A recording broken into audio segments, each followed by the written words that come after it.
We're continuing our discussion of communication and language. Just wrapping up some communication studies that are interesting. These studies looked at acoustically distinct alarm calls, and another way of saying this is predator-specific alarm calls. So rather than just calling out, look out, or help, or move, if you can say something more specific or more distinct, then members of your group have a better chance of survival. So let me tell you how this works. These monkeys were discovered to have distinctive calls that we can hear, and also other monkeys and animals can hear. But the first type of call is called a hack, and this is a sound they emit when a crowned eagle, who is a predator of these little monkeys, is present. So when the crowned eagle shows up, they make this specific call called a hack call. And if a leopard shows up, it was discovered that they make a very different call, which is a pie-ow call.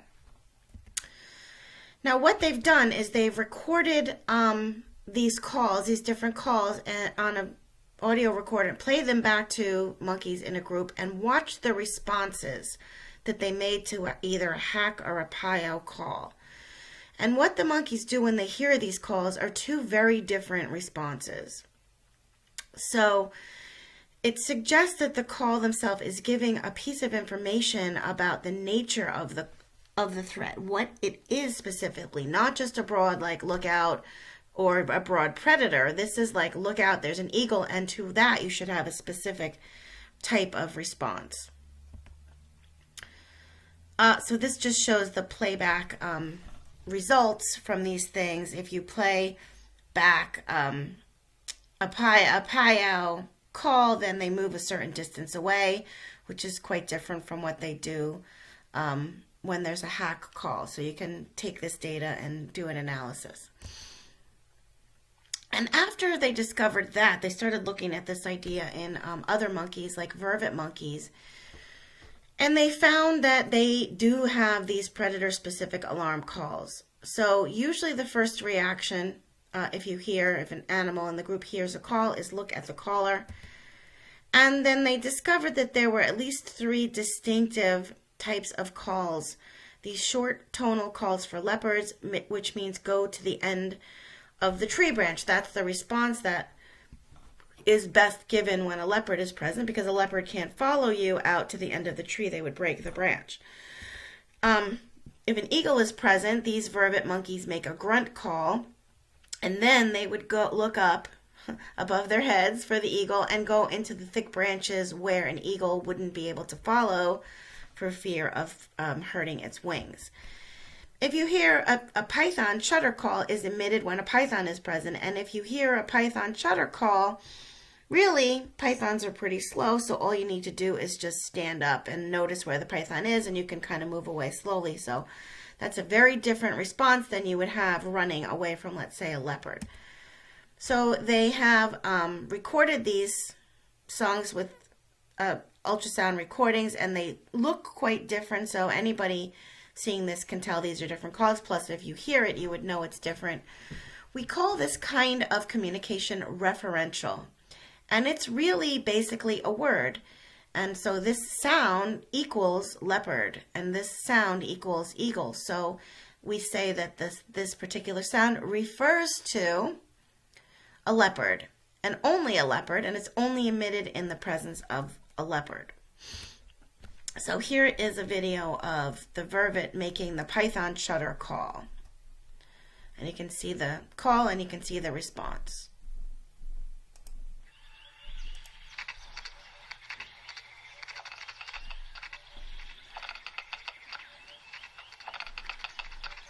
Stand up, look at the snake, tell everybody where the snake is, and then the threat is really gone because you've now noticed the snake in there, and they're pretty slow, so they won't attack. So we call this idea of referential or functional reference. It's a precursor to a word. It's a signal that refers to a particular object that is reliably given in its presence and not under other conditions. So if we say the leopard call functionally refers to a leopard, it means that it's given only when a leopard is there and not other times.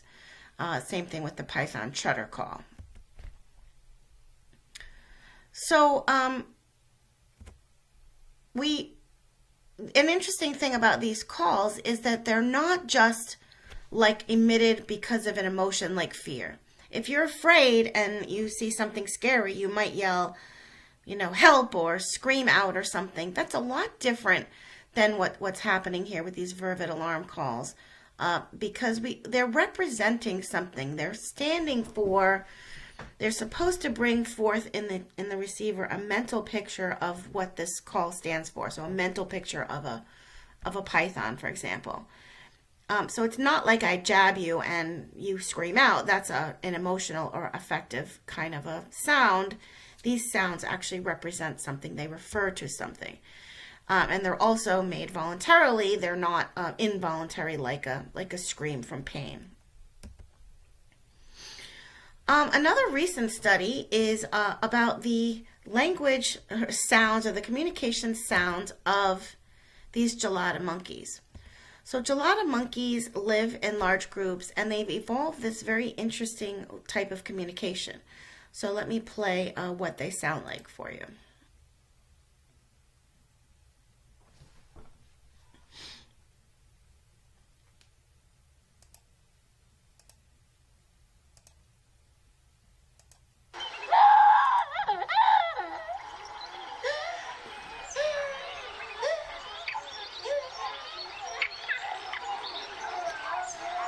Changes in tone, tempo, and vocal rhythm mark a range of feelings from happiness to anxiety. Being able to produce complex sounds comes down to a small, seemingly innocuous adaptation: the ability to smack their lips.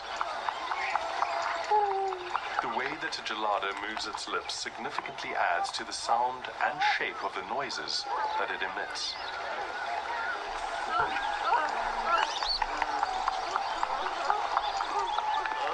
Recent studies show that in the evolution of our own primate ancestors, the development of the ability to lip smack was an immediate precursor to human speech.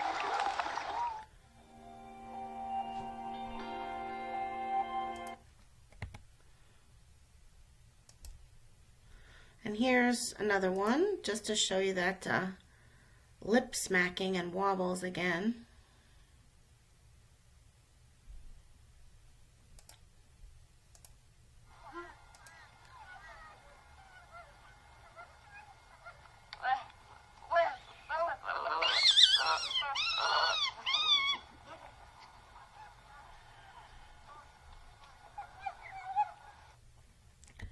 So here we have just a simple mutation that allowed this extra movement in the lips, and that it increased the amount of types of sounds that they're able to make. So I think this may be something that may have happened on the evolutionary line of humans, where we were had this mutation of some sort that allowed for much more complex vocalizations. So I'm segueing now to language. What does it mean to be a language, and do other non-human primates also exhibit signs of language, and how do we study that? You should go ahead and watch, not watch, but listen to or look at presentation number 6, which will be posted in the modules. Number 6 has to do with tracking monkeys and finding out what the calls mean when they're communicating to one another in the jungle. So you can look at that and read the take-home messages and know what that one was about. So language is a system of arbitrary symbols that can be combined to create an infinite number of meaningful statements. It can be anything. It can be a sound. It can be visual. In this case, this is American Sign Language, and it says flicker, but American Sign Language is considered a true language because you can say anything in sign language that you could say in spoken English, for example. So lots of species can communicate by exchanging signals. The interesting thing about human language is that we can express no idea. So if you've never seen this thing here, this gadget, and I ask you, what would you call it? You could probably come up with a name. Maybe you would say something like walking table or something, but we don't have a name for it, but we can still express this idea. And the question is, can non-human animals also do this? Are they flexible enough to do this kind of thing? So a psycholinguist, Noam Chomsky, famous person researching language, puts forth the idea that language is a human thing.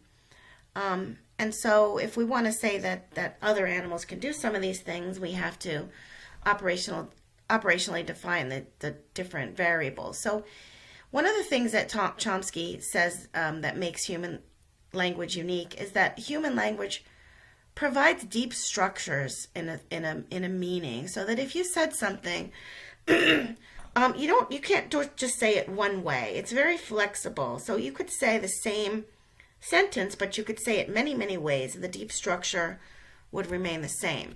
So an example I have here of transformational grammar is, I have seen John walking. John was walking and was seen by me. All these different ways of saying the same thing. The meaning is the same. And that's a very flexible type of communication. And so he says that that's just not seen in other non-human primates. So we have to look for examples of that. The other thing that Chomsky said was that human language is situationally free. In other words, the thought here was that animals only talk about what's happening right now, or animals only communicate about what's happening right now, and humans can communicate about objects in the past and the present. And that's something that we do, and that's a hallmark of human language according to Chomsky. So we have to see if we can find evidence of this in non-human animals. So what early researchers did was they wanted to know, well, what happens if we train our closest relatives, train apes, so chimpanzees, bonobos, gorillas, orangutans, in human language in some way? If we train them and give them a lot of chance, like we would with a small child, in human language, what can we learn about their minds? What can we learn about their ability to communicate? So the first attempt was with Vicky, who was a chimpanzee that was raised like a child in a human home, and they actually tried to make her speak words, so verbal communication, by moving her jaw, and they got her to, with difficulty, say these simple words, mama, papa. And they very quickly realized that this was not a good way to teach chimpanzees language, because of the physiology of the way their jaws are and the way their voice boxes are. They just simply cannot speak human words the way we can. So they kind of moved away from trying to speak English language, excuse me, and segued into teaching things like symbolic language or sign language, because they felt like these would be more successful. So Sarah was an early chimp, 1972. She was trained that certain symbols here stand for certain objects. So first you'd show two apples and a banana, and then you take it away, and the inference then is that this symbol stands for banana. And eventually you can train her with a bunch of symbols, and she can communicate with those in a simple way.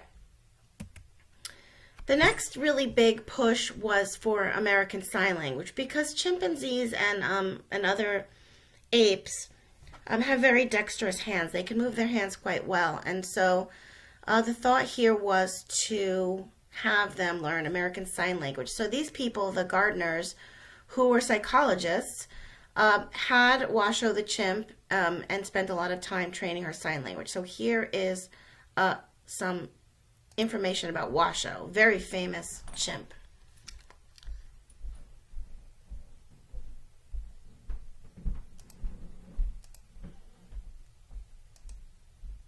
What was it like talking to Washoe in this way every day? Did it feel like real language? I have a child of my own, and talking to Washoe was very much like talking to a human child on an elementary level of discourse.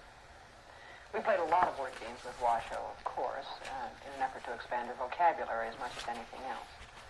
And in daily work with her, she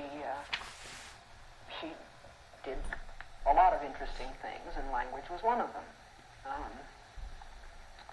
But every now and then, she would let us know that she really knew what was going on. She really had a concept of language and a concept of the power of the language. Like, for instance,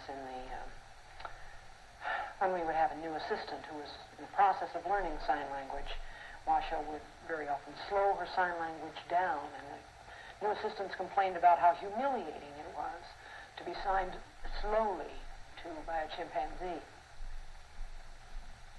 Here, Washoe is alone. The sign for red is a finger on the lips. Red.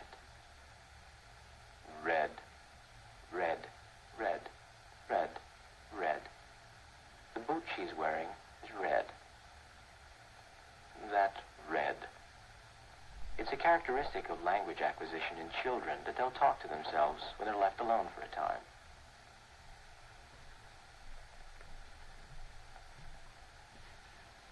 That red.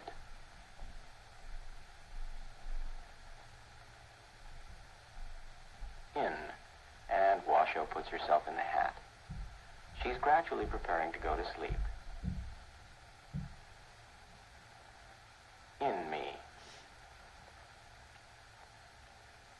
One aspect of learning a language is questions and questioning phrases. How is it done in Amslar? Well, there are a number of ways to ask questions. The most obvious one is whenever you use an interrogative word such as who, or what. Then, of course, you know the person is asking a question. Whose is that? Mine, a possessive pronoun. What color? Red. What color? Red, a color adjective.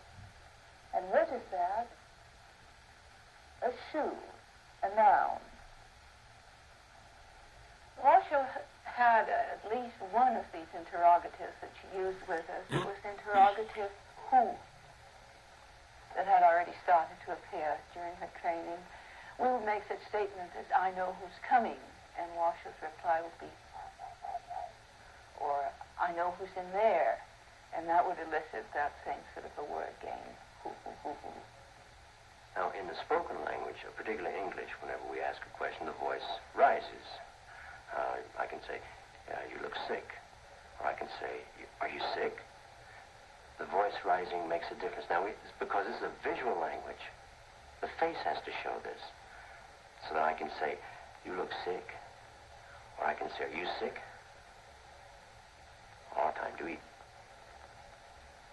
But if I want to ask a question, is it time to eat? My facial expression, plus the fact I'm holding it there a little bit longer. Washoe showed this questioning inflection very clearly. Time eat? Time eat? Yes, says Susan, and Washoe declares time eat. Time eat. Very different. And Susan gets a kiss. But first you have to go on the potty chair. And almost at once, Washoe signs can't. You, me, time eat? Me? Well, says Susan, what do you think?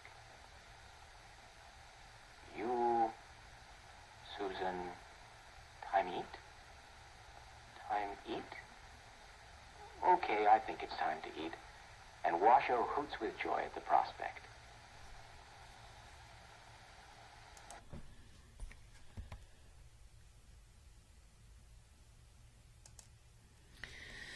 So as you can see there, Washoe developed a language of about 100 signs and mostly used those signs to make requests. And in this study, Washoe rarely used them to describe things or make original statements. So it was pretty good. I mean, that she could use 100 signs to communicate very well, asking questions, those kinds of things. were discovered in the study. Now, Coco the gorilla was another animal that was also worked on for many, many years. And Coco was another a sign language trained animal. So here I'll let you look at Coco.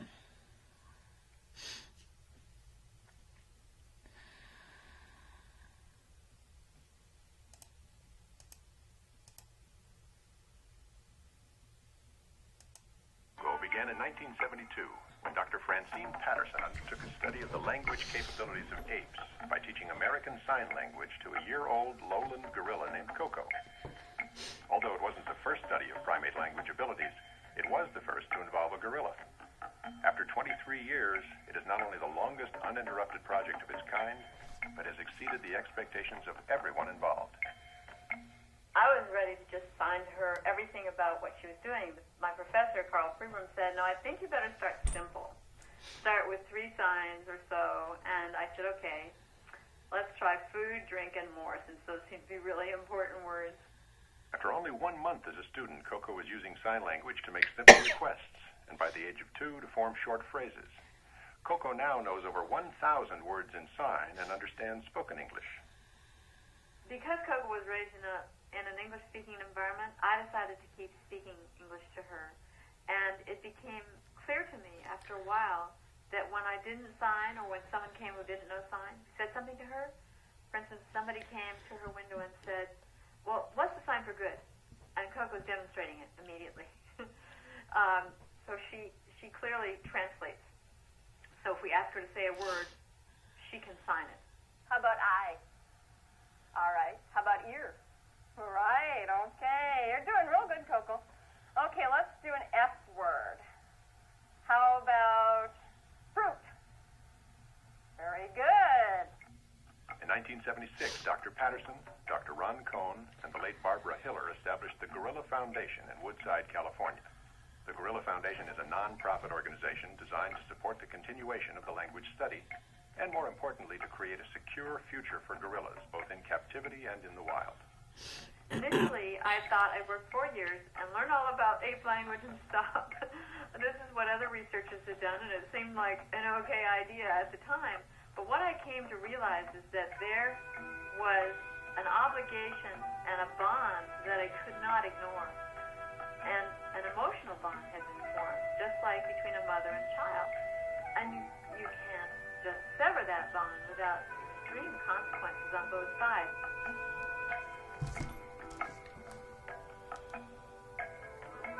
What hits me as I work with her and discover that she's capable of lying, that she's got a good sense of humor, that she has a sense of, has a very active emotional life, and also that she can be embarrassed.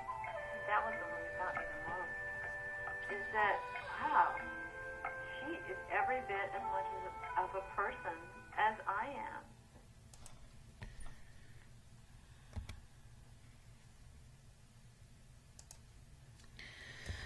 So she understands sign language. She understands lots of words of spoken English.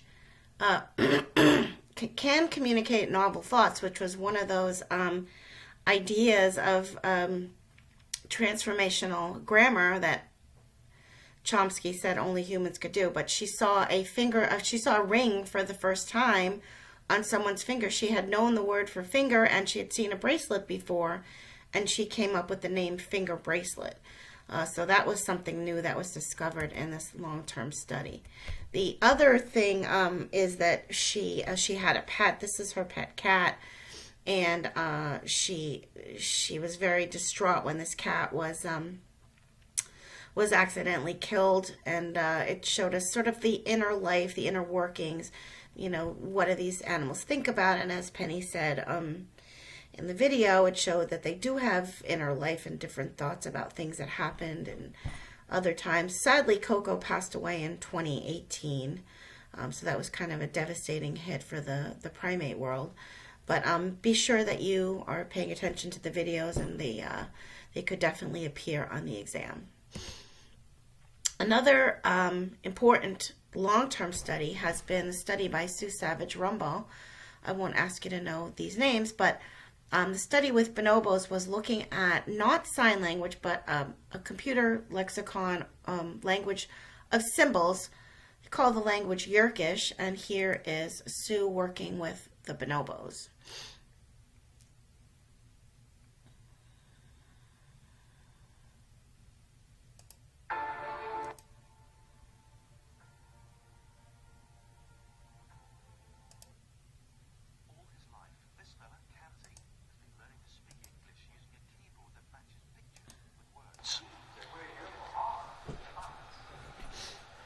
Chalk.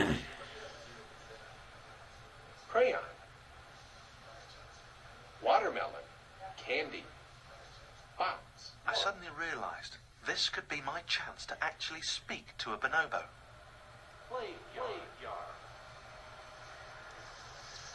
It's a whole new language. This is the kind of thing that Sue's been doing for over 25 years, and she's convinced it's the only way to do this kind of research. Culture is always passed on from one generation to the next in life. So if you're interested in whether or not apes can acquire human culture, you have to give them opportunity to have a human life. But we also, as you've seen, give them opportunity to have a bonobo life. These bonobos can do many human-like things, and they can do many bonobo-like things.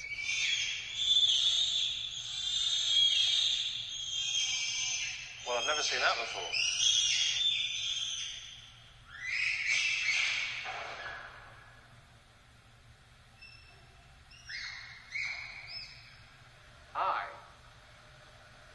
Chase. Kanzi. Question. It was time to see if Kanzi would speak to me. Tell him he doesn't understand. You already told him. Kanzi. Play yard. Yes. Kanzi. Try. 2. Chase. Me. Now watch, there's some nice gestures here too. Beautiful Yes. head gestures. She'll do a hand gesture in a minute too. Look at that. Beautiful gestural communication. Chase. Me.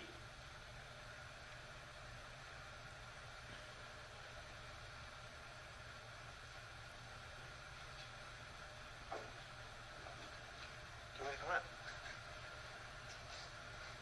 Okay. It was an incredible moment. Thanks. But just... I can't believe I just talked to a bonobo, and a bonobo talked to me and invited me to play. Come on. I'll race you. There.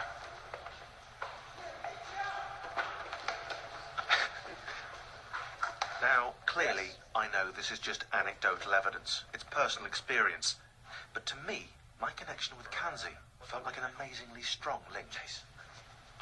I was quite disappointed when I met some scientists recently, because it really did seem like they just closed off and said, no, we've decided, we've categorized it, and that's that. It's very easy for us to want to shut off our relationship to them and think we're extraordinarily different.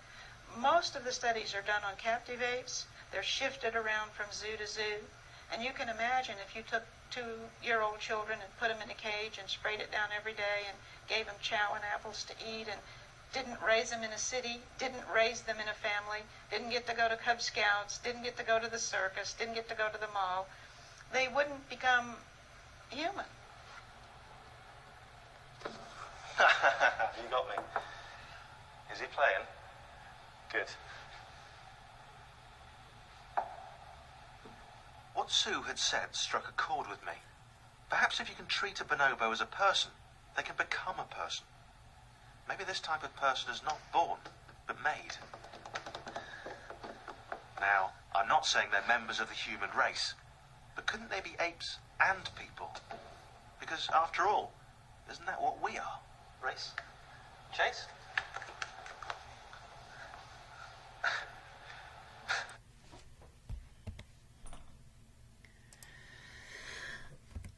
So the things that were learned with Kanzi and the other bonobos with this computer language is that they can refer to objects that they're not requesting.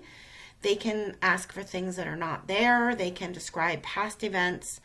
And this is like the situational freedom that Chomsky said was only something that humans do. So this is a piece of evidence against Chomsky's idea of humans being the only one to possess language abilities. Now, of course, there are critics who say, well, this is not human language. This is trained. This is associative, reward, and, not very complex. They studied a chimp named Nim Chimpsky. Funny name. It was named after Noam Chomsky, but it was another language-trained chimp. And Terrace, the researcher, wanted to look at the types of sentences, the complexity and the numbers of words and the different types of patterns of sentences that Nim Chimpsky could learn after many years of learning sign language. And he saw that there was this sort of stop in the length of sentences. In other words, the sentences didn't become any more complex over time.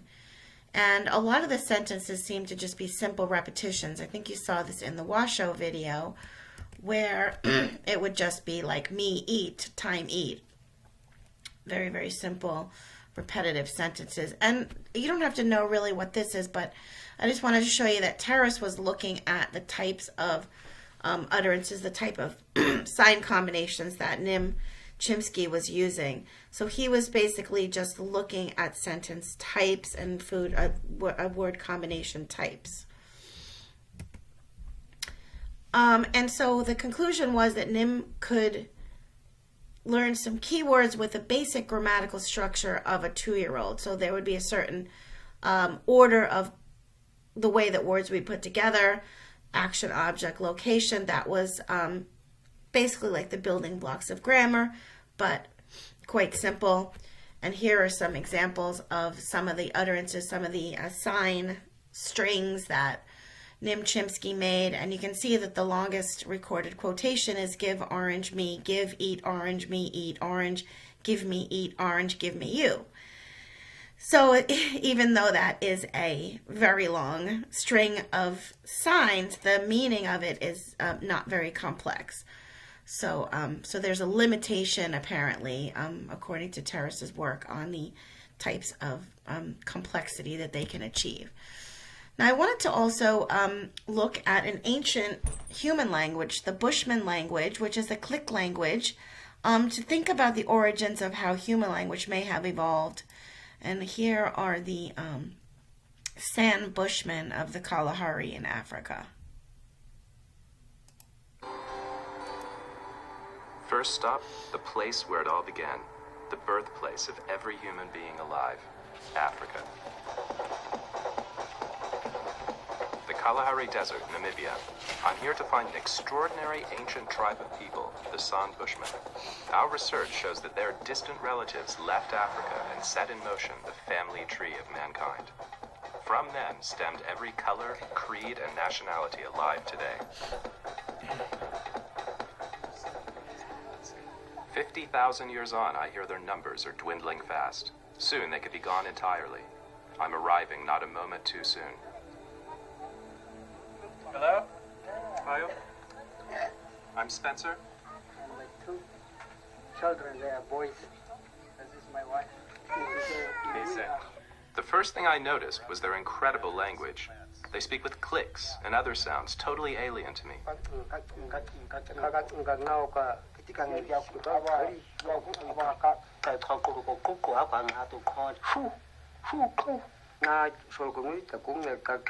And the word for zero? Kora. They try to teach it to me. And for 2? Ta. And 3? Money. And 4? Go.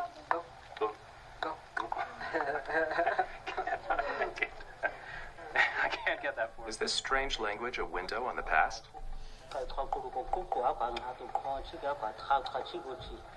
Did our ancestors speak like them?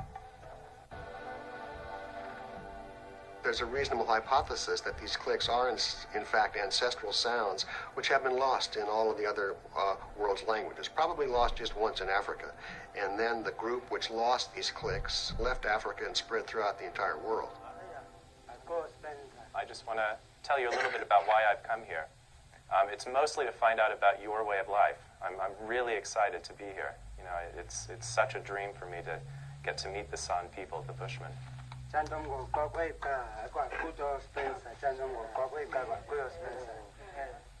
In a way, you carry a secret in your blood, and you can think about it like a family tree. I explained the tree was just like the family that we all belong to. My family line is one of the small fractured branches at the very top, while theirs is the oldest on Earth, the biggest branch at the base of the trunk. I get the feeling I'm not explaining this at all well, but they're way too polite to say so. This is really quite embarrassing. So it's a great privilege for me to come and meet my distant relatives and the people who give us a glimpse of all of our ancestors. So in one sense, we're all Khoisan. We're all San people. It's just that my skin is slightly redder. We would like to thank you for the information that you brought for us.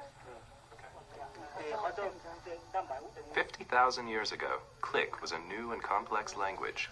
There'd been nothing like it before. But there were other innovations, too. They showed me this. It's a spear tip, finely... Okay, well, you get the idea of the Click language. But if you compare that to something like the lip smacks and wobbles that I showed you before of the gelada monkeys, you can see that there are some similarities. So maybe, you know, we can get a glimpse of how these kinds of languages may have evolved. It's very interesting to think about the origin of our language. So just some quick conclusions for the language chapter. Language development could be accounted by imitation or associative principles. In other words, the thought was that some of the early attempts at teaching animals symbol languages and sign languages, they were just successful because they were rewarded, but they didn't really understand the essence of what the language meant. However, it is clear that some primates use signs to refer to objects in the environment. The best example of that, I think, are the vervet monkeys, and with their predator-specific or acoustically distinct alarm calls that refer to specific predators and elicit a specific type of behavior. It also seems that primates can learn elements of human language consistent with about a human child, and people will argue about, you know, what age of a human child, maybe a 2-year-old, maybe a 6-year-old, or somewhere in between, but yet they do have some aspects of language capability. And there are some components of human language that can be understood by some animals.